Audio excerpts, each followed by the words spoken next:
Hey guys, thank you very much for coming. On behalf of the Rockets and the Fertitta family, we definitely appreciate it, myself and Ime. It's an exciting day for us. The draft's always a fun time, and leading into Summer League is always a fun time, and we're really looking forward to it this year. So with that, I will hand it over to Mr. Sheppard. Thank you guys. I'm super excited to be here. I can't wait to finally get here and call Houston my new home and get the season started. So I'm really excited and thankful to be here. We'll open for questions. Jonathan? Reed, welcome. As you probably have heard, Rafael said the Rockets viewed you as the top prospect, the best prospect in the draft. If you agree with him, why would you feel that way, assuming you do agree? I think just coming out every game, doing whatever it takes to win, being the guy that it doesn't matter what coach needs, what the team needs, I'm going to do it to the best of my ability. Come in every day and practice with a positive mindset on the whole season, just coming in and working really hard and just being the guy on the team that will do whatever it takes to win. Adam? Ime, how involved were you in this process this year compared to last year, and what stood out to you about Reed? I would say equally, same as last year. Obviously, when you have a pick this high, we moved up to the third, and last year we had 4th and 20, so we're very heavily involved and got a chance to not only watch film but meet and do a little bit of hanging out and getting to know the guys, and so very similar to last year. I think just in general, all the things that stood out, Rafael in the front office obviously digs into it a little deeper throughout the season. And once we get that pick, we can kind of target it on a few players. A lot of things that Reed does obviously stood out: the shooting ability, the IQ. Has a great background lineage with his parents, and if you know about their story, he's raised well and raised in a basketball family in a huge community in Kentucky. And so all those things stood out, and then you get to know the person, and it was a perfect match. And so we hoped it fell our way, and we're excited when it did. Kelly? This is for Ime and Rafael. You guys talked about the need to add outside shooting after last season. Now with Reed in place, how much of that equation is solved, and how much more do you still need from internal improvement on the other guys in the roster? Yeah, I would say that was one of our main objectives in the offseason, was to improve in that area. And so people that we did target with the draft, free agency, and anything in between is going to be heavily involved with shooting. That's obviously one of his strengths. That's carried over throughout his whole career. And when we had him in person, you saw that immediately. And so he'll address that immediately. But as I've always said, improvement within our group. Guys are in the gym months ago already working, and so we need to take a step in that area, and I think everybody understands that and understands how it can elevate our group. Cody? Hey Reed, welcome to Houston. Just wondering, what was it like for you growing up in a basketball household and having your parents actually lay that basketball foundation that's gotten you here today? Yeah, it was huge. For me and my family were really close, and mom and dad, they never made me play basketball. I was always around the game, going to gyms, going to practices, whatever it was, I was always around basketball. They never had anything in the house like jerseys or anything, so it was like we played basketball, you have to play basketball. They were just worried about being mom and dad. But as I got older, knowing they played, it was really cool for me being able to see that and watch some tape of them playing. And just being able to know that they were my parents and they were that good. And so it was really cool being able to grow up around them and listen and learn from them, and then having them with me at games this year at Kentucky in the stands. They didn't miss a game. So that was really cool, just being able to be around them as mom and dad. And they've been huge for me in this whole process, so I'm very thankful for them. Hi, Reed. Your shooting numbers at Kentucky were pretty elite, but what would you say are the aspects of your game that are strongest outside of your ability from beyond the arc? Yeah, I think, like I said earlier, just kind of doing whatever it takes to win, making the right basketball play. If someone else is open in the corner, making the one more to the corner. If that's coming in and trying to get a stop, come in and try and get a stop. Whatever it is, just take basketball super, super seriously, and every time you step on the court, play as hard as you can, and be that teammate that no matter what the coach or the team needs, you'll do that for the team to get the win. Jackson? Hey Reed, welcome to Houston. When you look back on your career, potentially 10, 15, 20 years down the line from now, what would a successful career look like in your eyes? Yeah, obviously win a championship. I think that's the main goal. As a basketball player, is you want to win at the highest level and you want to be the champion. But at the end of the day, being a guy that everyone looks at and knows he played really hard, he played with a lot of positivity. He was a good teammate. He was a good person off the court. I don't want to just be known as a basketball player. I think it's very important to get out in the community and interact with the fans and have good relationships with your teammates and the coaches in the front office and everyone in Houston. Just being that good team and community guy that looking back 20 years, they're not like, oh, he just played basketball. He was a winner, he was a competitor, but also he was a good person. Kim? Hi, in the center. Welcome to Houston. Kind of following up on what Cody asked you about growing up in a household of basketball. One of the things people say about you is you have a high basketball IQ. How much does that contribute to it, and what kind of things did you really learn from your parents, although they didn't force it on you? Yeah, I learned so much from my parents, more mom than dad. No, they were both really big on the whole basketball journey, and the biggest thing that they taught was just work hard, compete, don't let anyone outwork you. It doesn't matter if something hurts, you get out and you fight through it.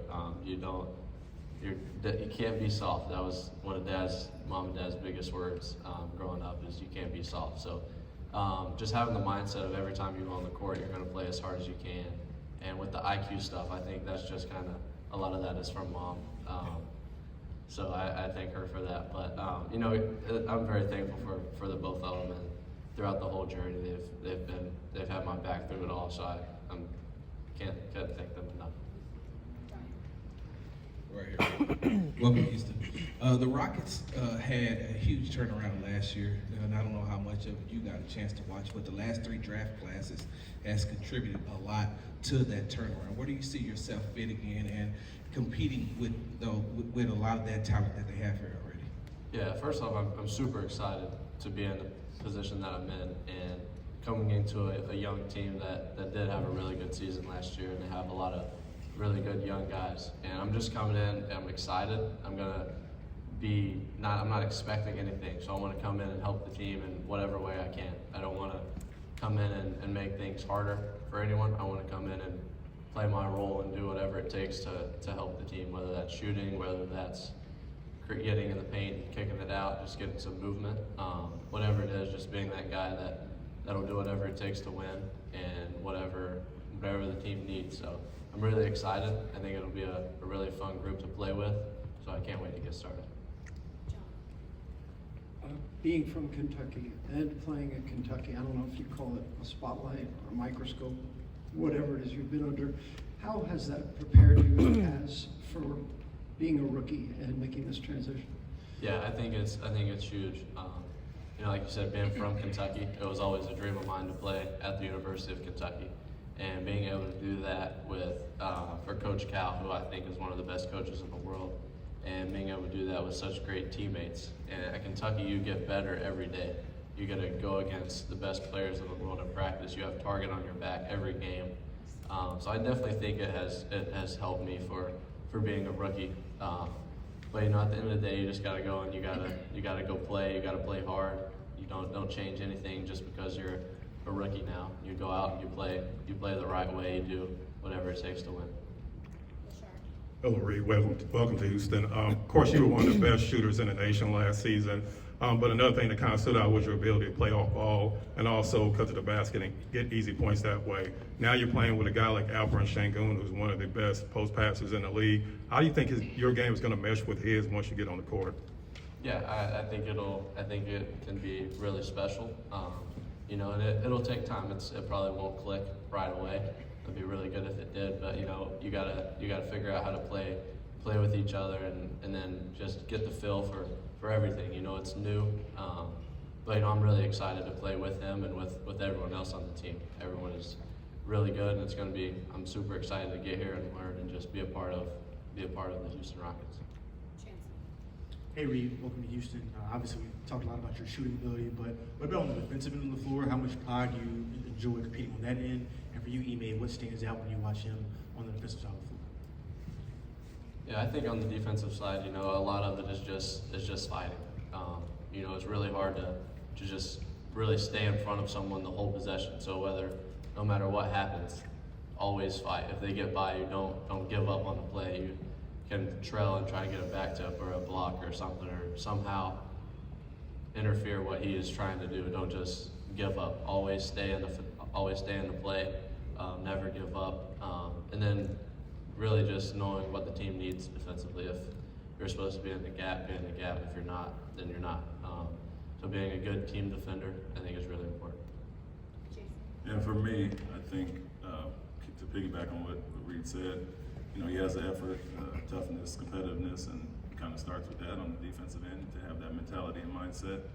And then, you know, like you said, one-on-one defense is one of the toughest things to do in the league, and he'll improve in that area just like guys did last year. But what we looked at and we saw a lot on film was his deflections, his steals, his team defense, always being in the right spot, and that takes IQ. That takes you know, not just knowing what you're doing, knowing what your team is doing. And so a lot of similarities with Fred. Gets a lot of hands on the balls and steals and deflections and those things, and his anticipation is great there. We had him in the gym playing a little bit with our guys and did the same thing there, and so took the challenge of some bigger guys as well, and so he'll fit into what we do well and only get better as time goes on. Jason Bristol, KHOU. Just wondering, after leaving school early, why do you feel that you are ready for this next level? Yeah, I think a lot of that is from Kentucky. You know, you go there and you get to play for a coach that has put many guys in the NBA. You get to go against players that are NBA talent, and every day in practice, that's who you go against. So you get better. You know, everything at Kentucky it gets you prepared for the next level. And after the season, I talked with my parents, and we looked at some stuff. We were talking to some people, and we just thought it was the best decision for me. And it was hard. It was hard, you know, being from Kentucky. But you know, at the end of the day, playing in the NBA was also a dream of mine, just like playing at Kentucky was. So I couldn't pass up the opportunity. For Ime, last year you talked about minutes not being allocated to anyone on the roster entering the season. Do you foresee a similar situation this year, and do you think that's a healthy dynamic for your team early in the year? Yeah, it's going to be very similar. You'll earn what you get, and I think you saw that last year for the most part. But we understand we're in a winning situation, but also developing young guys, and they'll get a chance to get out there and play. And so, you know, I counter something Reed said earlier. I do want him to make it tougher on others. I want him to make it tougher on myself and the coaching staff to make decisions. And so, you know, you're going to come and play and get the playing time that you earned, basically. And I think you saw it last year. We, you know, implemented some good veterans, but the young guys, the core of this team, is really what's going to elevate us and push us going forward. And so, Reed is in the same situation as the previous 6 draft picks, and yeah, come and compete, and guys will get what they earn. But you've seen it, starting isn't as important. It's who finishes the games, who's playing well, and that's what I kind of stand on. Reed, you had the pressure of following in the footsteps of your father when you went to Kentucky. You had the pressure of making it to the NBA. But when you take a look back, do you feel like there's also pressure on you? Because there's a lot of great guards that have come out of the University of Kentucky. And what was those pickup games like? No, it was a lot of fun. You know, my time at Kentucky was unbelievable. You know, playing pickup against all the players was a lot of fun, and we had some battles. But you know, I think that prepares you so much for the season, and you just get better every day of practice, like I've said. But you know, as far as the pressure, I think it's basketball. You know, I love the game of basketball. I love competing. I love playing. I love getting close with my teammates and on and off the court. So I think the pressure part is, yeah, it's there, but it's there a lot more if you worry about it, if you look at what people are saying. So I think just going out, playing the game you love, having fun, waking up every day in a steep state of gratitude, just being thankful for where you are and the position that you're in, and just going out every day and competing and doing it everything you got. This is for Ime. During this pre-draft process, what were the conversations like between you and the other assistant coaches on the staff trying to talk about how he can be optimized within the system and how you guys can improve the overall efficiency of Houston? Yeah, I think that we all discuss ways to use certain guys and the things we were targeting. And obviously myself and Rafael in the front office have a lot of conversations, but the coaching staff spent quite a bit of time with him as well. And everybody sees the film, you know, we got to see him in person, some in California, some here. And everybody sees the shooting ability, the IQ, the competitiveness. And so just ways to implement him into what we want to do. It's not saying we didn't have a sniper on our team last year, but guys improved in that area, and it's obviously added bonus to us, and we can draw up a lot of different things to use a guy with their skill set. And so the range, the focus that he brings on the court due to his shooting ability will open up a lot of things. And like he said, it'll take a little time to get used to the NBA game, but the range, the IQ, and that stuff translates well. It has high school to college, college to now, and we don't anticipate it taking a ton of time, but what he does so well, it opens up the playbook, and you know, we'll put pressure on other guys to improve in that area as well. Ime, on draft night we talked to Rafael, and someone asked him about would G League be an option like you've done with players previously? He said it's totally up to you and what you do. Is that part of the plan? Is it wait and see for Reed in terms of G League? Rafael said he loves the G League in terms of how it helps to develop young players. Yeah, I don't think I go in with any predetermined plan as far as going to the G League or not. Obviously last year was beneficial for guys. Cam wasn't playing as much early, and he worked through some things there and came back better. Our man had the injury, so we got him 2 or 3 games down there coming off the injury, but it's nothing determined going into it. I think it's an added benefit that we can use if need be, but you know, in the perfect world, we'd love for Reed to jump into the rotation, be a big part of it, and never have to see the G League. If it's something you need to do, then, you know, for years I've seen a ton of success stories coming out of the G League, playing guys that have not played as much, really getting some repetition down there. And so no predetermined plan, and we'll wait and see what happens as far as that, but we'd love to not even have to do it at all. I'm sure he would too. Hey Reed, we've already talked about playmaking a little bit. There's a bunch of insane athletes on this team: Jalen Green, Min Thompson, Cam Whitmore. I'm sure they'll be on the receiving end of a number of lob passes and whatnot from you. But at the combine, you also recorded a pretty impressive vertical. How many games until we see you potentially on the receiving end of a lob pass? It'll probably take a couple games. No, but I'm excited. Like you said, there's a lot of athletes on the team. So I think I would rather throw them the lob and let them put their head at the rim and go dunk it, because I'd probably end up shooting like a little layup or something. So it would probably look a little better if they did it. But no, it's going to be super fun playing with those guys and playing with the rest of the team. And I'm really thankful, and I'm super excited to be here. I think we'll see one on the 12th. If Coach Garrett Jackson draws something up for him. Is that a promise? No. Ime, you kind of laughed when Reed said that, right here. You kind of laughed when Reed said that the message that he got from his parents was you can't be soft. I'm wondering, did you see that feistiness from him either on tape or when you worked him out? Yeah, you saw it on film, obviously, and like I said, Rafael in the front office dig back deeper than I do, going into AAU ball and all the things, high school and all that, so we've all seen that. But one thing that really stood out to myself and the staff was when he came in, he didn't just want to work out, he wanted to compete and go against some other guys, and so that stood out for somebody in this position that's going to go as high as he was. You don't really just come in and usually guys just work out 1-on-0. He wanted to compete, so that stood out, but we had a dinner last night where we got to meet the family, and Stacy said it a few times, can't be soft, and so that's why I chuckled, because I know he's heard it his whole life. I heard it about 5 times last night, so something that I know I don't have to say to him, and if I think he's being soft, I just got to call tomorrow. Any other questions? Cody? Hey Reed, just really quick, have you had an opportunity to meet Fred, and what are some of the lessons that you are hoping to learn from him? Yeah, I haven't met him yet, but I'm excited. I'm coming in with a kind of open mindset, not expecting anything, just wanting to learn. I've never played in the NBA, and he obviously has. He had a great career, so I think learning everything from him, anything he'll say, asking questions. just watching how he goes about his life on and off the court. In practice, how he interacts with all the guys, how he just everything he does, just watching and trying to learn as much as I can from him, but not even just him, from everyone. Whether that's the coaches, the players, it doesn't matter. Just coming in and with an open mindset, wanting to learn and be the best player and the best person that I can be. But yeah, I mean, Fred's an unbelievable player, and he's had a lot of success in the league. So being able to have him and being able to learn from him is really exciting for me. Brian. Coming from a small town in Kentucky, what do you say to that young man or young lady that's back home shooting, trying to get to the point to where you are right now? I think just keep going. Keep working, keep having fun.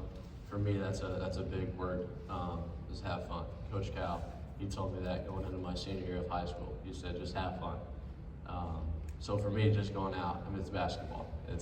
Dad called me the other day. It was like, you're going to the gym to work. I'm sitting in the office. So just enjoy it. Go out every day and have as much fun as you can.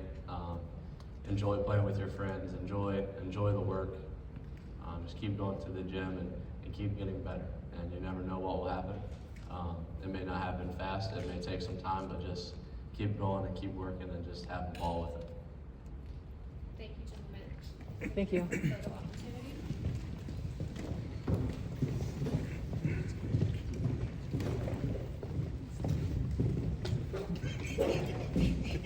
Yeah, that looked kind of rude, man.